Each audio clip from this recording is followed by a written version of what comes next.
মুখ্য কাৰ্যালয় ওদালগুৰি স্থিত এই অফিসত আজি আমি ইউনাইটেড পিপলছ পাৰ্টি লিবাৰেলৰ যোৱাটো হৈ যোৱা অসম বিধানসভা সাধাৰণ নিৰ্বাচনৰ ওদালগুৰি সমষ্টিৰ ভিতৰত এই গোটেই পৰিৱেশ পৰিস্থিতিক লৈ পেলাই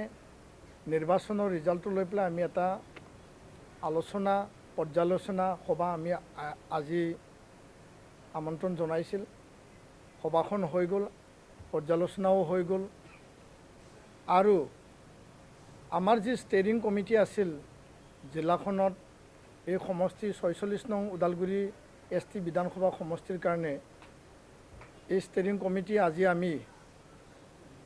অফিচিয়েলি আনুষ্ঠানিকভাৱে আমি ভংগ কৰিলোঁ, ডিজলভ কৰিলোঁ, যিহেতু নিৰ্বাচন আয়োগে অলৰেডি MCC উইথড্ৰ কৰিছে। দ্বিতীয় কথাটো হ'ল যে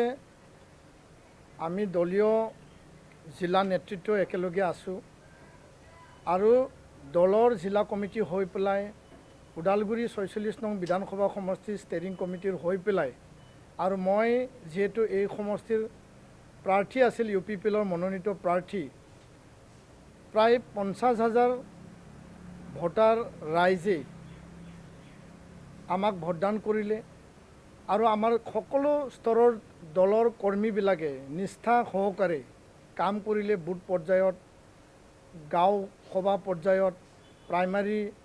আমাৰ ব্লক কমিটি, আমাৰ জিলা ষ্টেৰিং সকলো পৰ্যায়ত আমাৰ যিখিনি জনগোষ্ঠীয়ভাৱে চেল কমিটি গঠন কৰা হৈছিল আৰু যিখিনি UPPL দলৰ নীতি আদৰ্শক ভাল পোৱা ভোটাৰ ৰাইজ আৰু প্ৰাৰ্থী হিচাপে দলীয় যি চিম্বল আছে আমাৰ ট্ৰেক্টৰ, ইয়াত ভোটদান দি পেলাই 50,000 ভোটাৰ ৰাইজে যি আমাক সমৰ্থন জনালে, আমাক এটা সঁহাৰি জনালে, আমাক আস্থা আৰু বিশ্বাসত ল'লে, এই 50,000 ভোটাৰ ৰাইজক আমি UPPL দলৰ তৰফৰ পৰা আৰু মই যিহেতু প্ৰাৰ্থী আছিলোঁ মোৰ তৰফৰ পৰাও দুইটা ছাইডৰ পৰাও ভোটাৰ ৰাইজক, দলীয় কৰ্মীক আন্তৰিক শুভেচ্ছা, তেওঁলোকক কৃতজ্ঞতা, তেওঁলোকক ধন্যবাদ আজিৰ এই সভাৰ যোগেদি আমি জনাইছোঁ আৰু তেওঁলোকৰ সঁহাৰিৰ কাৰণে আজি আমি এইখিনি সক্ষম হ'লোঁ। যদিও আমি ইলেকশ্যন হাৰিছোঁ, এইখিনি আমি সক্ষম হ'লোঁ। যদি চোৱা যায় এই নিৰ্বাচন আমি যি ধৰণে যি ৱেভ, যি এটা বঁটা UPPL দলৰ পক্ষত আছিল, আমি আশা কৰিছিলোঁ আৰু আমি এটা বিশ্বাস আমি ৰাখিছিলোঁ যে এই ইলেকশ্যন আমি ওদালগুৰি বিধানসভা আমি জিকিম। কিন্তু ক'তবা নহয় ক'তবা আমাৰ কিছু কৰণীয় থাকি গ'ল, সময় আমি কম পালোঁ। যিহেতু মই নিখিল বড়ো ছাত্ৰ সন্থাত আছিলোঁ সভাপতি হিচাপে, মই দায়িত্ব এৰি পেলাই UPPL দলত মই যোগদান কৰিলোঁ। যোগদান কৰিয়ে মোক UPPL দলে প্ৰাৰ্থী মনোনীত কৰিলে আৰু খুব কম সময়, প্ৰায় 15-20টা দিনহে মই প্ৰাৰ্থী হিচাপে ভোটাৰ ৰাইজৰ ওচৰত যাবলৈ মই সময় পালোঁ আৰু 30% বা 40% ভোটাৰ ৰাইজৰ অঞ্চলতহে মই যাবলৈ সক্ষম হ'লোঁ। সময় বহুত কম আছিল আৰু তাৰ বাবে এইটো মোৰ দুখ থাকি গ'ল যে আৰু যদি মই 60, 70 বা 80% ভোটাৰ ৰাইজৰ ওচৰত যদি মই যাব পাৰিলেহেঁতেন, নিশ্চয়কৈ আমি 50,000ৰ পৰা 70-80,000 ভোট পাবলৈ আমি সক্ষম হ'লে হয়। যিখিনি ভুল ভ্ৰান্তি, যিখিনি আমাৰ কৰণীয় লেপচেছ যিখিনি ৰৈ গ'ল, ইয়াৰ ওপৰত আমি পৰ্যালোচনা কৰিছোঁ আৰু কৰিম। ব্লক পৰ্যায়ত, প্ৰাইমাৰী পৰ্যায়ত আমি কৰিম। গাঁৱৰ ৰাইজৰ লগত, জনগোষ্ঠীয় নেতৃত্ব বা ৰাইজৰ লগত আমি কথা পাতিম, কিয় আমি হাৰিলোঁ আৰু ক'ত আমাৰ ভুল ৰৈ গ'ল, কিয় আমি ভোটটো কম পালোঁ। যিখিনি এজেণ্ডা ইছ্যু আমি ৰাখিছিলোঁ, সেই এজেণ্ডা ইছ্যু ৰাইজে সেই সময়ত ভাল পাইছিল, কিন্তু পিছৰ সময়ত কিয় মানে ৰাইজে আমাক ক'তবা নহয় ক'তবা সঁহাৰি যিমান জনাব লাগিছিল, বঁটা আমাৰ পিনে আছিল যদিও এই সমস্যাটো ক'ত ৰৈ গ'ল, তাৰ কাৰণে আমি পৰ্যালোচনা কৰিম আৰু এই বিধানসভা সমষ্টিত যোনে জিকিলে BPF দলৰ পৰা,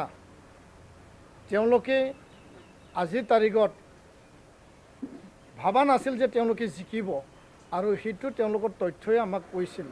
যিয়ে নহওক আমাৰ ভোট ইয়াত বাঢ়িছে, কিয়নো যোৱাটো পৰিষদীয় নিৰ্বাচন আমি 34,000 আমি পাইছিলোঁ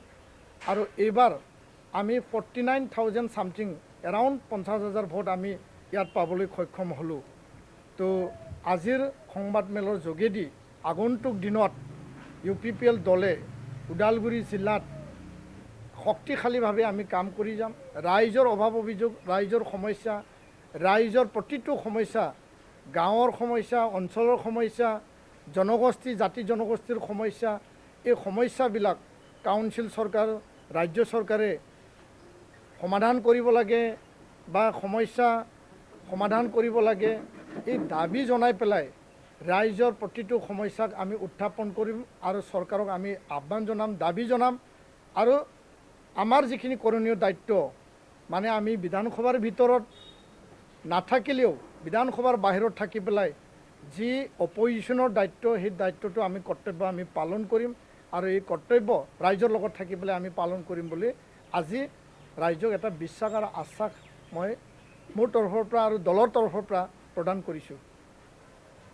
কিবা যদি প্ৰশ্ন আছে সুধিব পাৰে।